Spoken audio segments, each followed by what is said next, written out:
Okey, bismillahirrahmanirrahim. Assalamualaikum warahmatullahi. Kita berjumpa lagi dalam bahagian kedua, penerangan berkaitan dengan resedung. Saya telah terangkan makna resedung dan kaitannya dengan alergi rhinitis.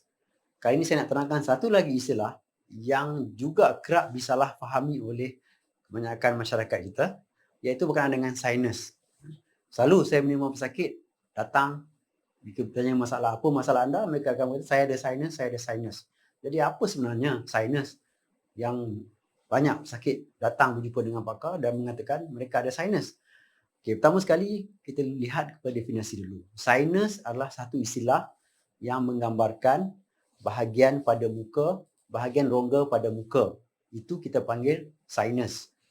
Dan untuk muka kita, kita ada 4 pasang sinus, iaitu maxillary, ethmoid, frontal dan juga sphenoid di bahagian belakang muka, di belakang hidung. Jadi itu yang kita sebut sebagai sinus. Kita rujuk kepada definisi sinus dalam Kamus Dewan Bahasa dan Pustaka. Sinusitis merujuk kepada keradangan pada mukosa, lapisan mukosa pada permukaan sinus. Dan sinus itu sendiri merujuk kepada penyakit yang berkaitan dengan sinusitis.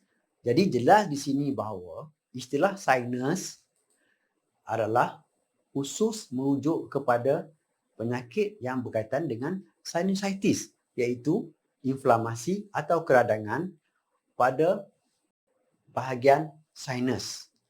Okey, kalau kita lihat contoh di sini, kita boleh lihat di sini kita dapat ada lihat lendir yang banyak dan pekat yang keluar daripada sinus. Ini adalah gambaran endoskopi dalam hidung. Walau bagaimanapun, kita tidak boleh melihat sinus secara terus melalui endoskopi. Kita hanya boleh melihat dalam hidung. Rongga hidung dan juga sinus adalah dua struktur yang berbeza. Mereka hampir, tetapi dua struktur yang berbeza. Jadi apabila kita merujuk kepada sinus ataupun sinusitis, ianya berlaku di dalam sinus yang kita tidak boleh lihat melalui endoskopi. Apa yang kita boleh lihat ialah lendir putih yang pekat yang keluar daripada sinus, turun ke dalam hidung, pergi ke bahagian belakang hidung dan masuk ke dalam kerongkong. Biasanya pesakit ini kita panggil sebagai pesakit kronik sinusitis, iaitu radang sinus yang kronik. Jadi inilah sebenarnya yang berkaitan dengan penyakit sinus. Sama ada acute sinusitis ataupun chronic sinusitis, kedua-duanya ada rawatan yang khusus dan insya-Allah boleh dirawat. Cuma harus saya ingatkan sekali lagi, salah faham yang berkaitan dengan sinus ini seperti yang saya telah terangkan pada bahagian pertama, iaitu ketumbuhan, nanah pada muka, berulat. Semua adalah salah faham yang tidak berlaku. Itu adalah suatu penyakit yang lain. Dan dari segi ulat dan sebagainya, tidak wujud ulat resedung ataupun ulat sinus yang keluar, tidak wujud.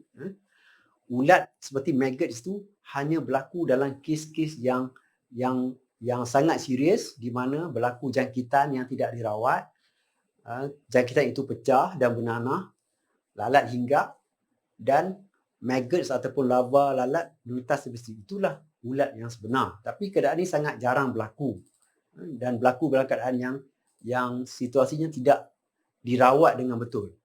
Jadi, sekali lagi saya ulang, sinus merujuk kepada sinus pada muka dan penyakitnya adalah sinusitis.